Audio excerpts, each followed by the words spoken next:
Hi, this is David again, and I can hardly keep up with the running weenies in Utah. Some days there's not a weenie story. Most days there's one or two weenie stories. Weenie out of the pants, the Mormons. So anyway, let me bring this one up for you. You can't go to the doctor. I told you that. My doctor's in jail. I found out the videos he was showing the 60-year-old woman that helped put him in jail were sex with him and his wife. A doctor. Him and his wife. And a 60... Now, there's some 18-year-olds maybe I'd be willing to go to jail for life, but not any 60-year-olds. As soon as she tells me her age, I'm sorry, I'm prejudiced, and, I'm going to say no. I'm going to wait for an 18-year-old to come in and give her extra vaginal exams, pelvic exams. Okay, well, anyway, you can't go to the doctor. You can't be stopped by the highway patrol in this state. Now, go down to one of the largest universities in the world, Brigham Young University, and they're all saints there. They belong to the Church of Jesus Christ of Latter-day Saints. Well, here's one of the saints, okay? And I have to be careful because I'm reporting this off of KSL. Now, that's owned by the Mormon Church, and they're looking to sue my ass and shut me down. So I have to be very, very careful. And listen to what they put on here. Okay, this is the date, I think, on this one was February this year. Oh God, let me look. I'm pretty sure it's February because I looked at it. This is KSL.com, Utah, and former BYU student charged with sexual abuse. Now, I've never seen this before on any publications, but the Mormons, they make shit up like this. This archive news story is available only for your personal, non-commercial use. Now, I'm non-commercial because I don't make a cent off of this, and this is my personal use. Now, listen. Information in the story may be outdated or superseded by additional information.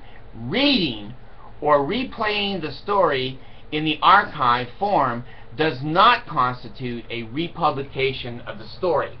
So, I'm going to not read a word off of this because I know the Mormons are looking for me. And the Danites, I see him walking around down there all the time looking innocent. Okay, his name is, in Provo, his name is Antonio Lacy, L-A-C-Y. And, again, I'm going to paraphrase because I don't want the cult to get me. Okay, he was a former BYU student, and he was accused of molesting two of his roommates. Now, he kind of had his own style of molestation. First of all, his roommates were male. So that gives you a little bit of a hint, where we're going here. He was his roommate in 2012, so it's basically a current story. The documents that were filed with the court had something to do with a 2-hour meeting that he had with his bishop. Now, let me tell you what he did, okay? What he did is his roommate would be sleeping, and he would sneak over to his roommate's bed, and then he would play with his penis. No, not his penis. The roommate. Maybe both. I don't know. He has two hands. Maybe he was playing with both penises. Well, the one roommate said, well, when I moved in with Mr. Lacy, I had strange dreams. This is the Mormons covering up for masturbation. He said, in my dreams, my penis was moving all over the place.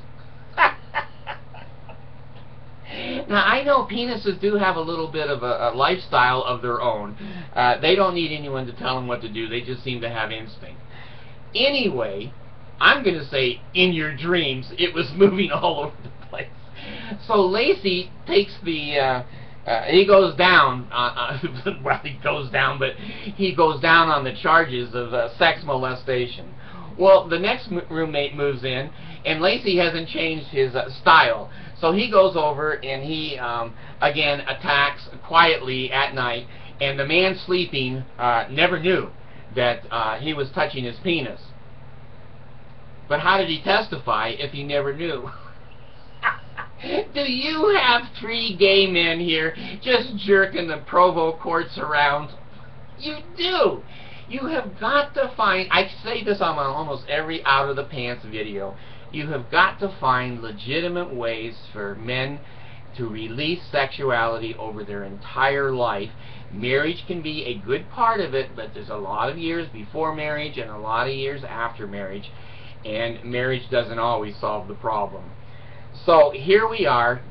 Mr. Lacy is in the Provo County Jail, and now here's what's interesting. Okay, now wait a minute. I said he was in the Provo County Jail. That's wrong. He's from Monterey, California.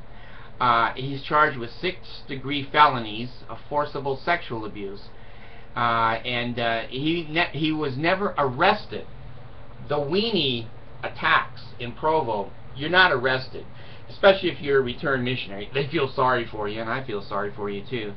Or forced to spend time in the Utah County Jail. He didn't. Instead, he was given a summons which required him to report at the jail, to be fingerprinted, and then walk away. So I guess that there is a trial February 23rd. I haven't seen, the results of that particular trial. But anyway, here's another weaning out of the pants story from David.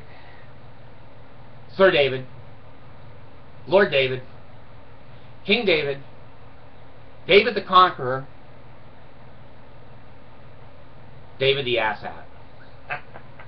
Here, let me get a stone here, and let me start to peer into it, and I will give you my next revelation. Send me money. That's my next revelation. Please don't. I never accept money from anybody at any time for any reason, and the safe behind me, the Mormon Church keeps coming in and filling up with my extra tithing money, and I've asked for a refund, so I don't even touch the safe. I don't know how much is in there. So anyway, Mr. Lacy seems to be in trouble at BYU. Now let me just tell you a sideline story, and my ex-wife hates this, but she hates me, so what harm does it do? When she got home from her mission, and she went to Anaheim, Disneyland area for her mission. Most missions should be a ride at Disneyland. Well, anyway, she just decided to be a ride herself in the BYU parking lot. So she decided to get an elders quorum president and pretend that she was selling tickets at a Disneyland ride, and he rode her in the parking lot of the BYU campus. Now, it's why do people make so much fun of the Mormons? It's because the Mormons put themselves on a pedestal way above the rest of the world. And when the rest of the world finds out they're just normal people with an inflated ego, we find it funny. We find it funny. And so I imagine Mormons are as normal as other people sexually, but when they repress that sexuality, the weenie out of the pants stories just start to flood the internet. So anyway, from congressmen down to church authorities to BYU to highway patrol officers to reputable doctors who are she comes in, the 60-year-old lady comes in and says, I have a headache. And he says, well, take your panties off. I tried that a lot at BYU. It didn't work all the time, but a couple of times, He says, I'm Dr. David. Come on in. And one of the other details that slipped out, and I don't mean to be a pun, is he said that when he put his finger in her vagina, giving her an exam, some of it was for sexual pleasure. Now, they didn't say whether it was her sexual pleasure or his or mutual. I don't know. I wasn't there. All I'm doing is reading what's on the news. So anyway, be careful when you come to Utah. Don't go to their motels. Don't go to the police. Don't go to BYU. If you do, wear a damn chastity belt. All right. Another weenie story. Thanks. Bye.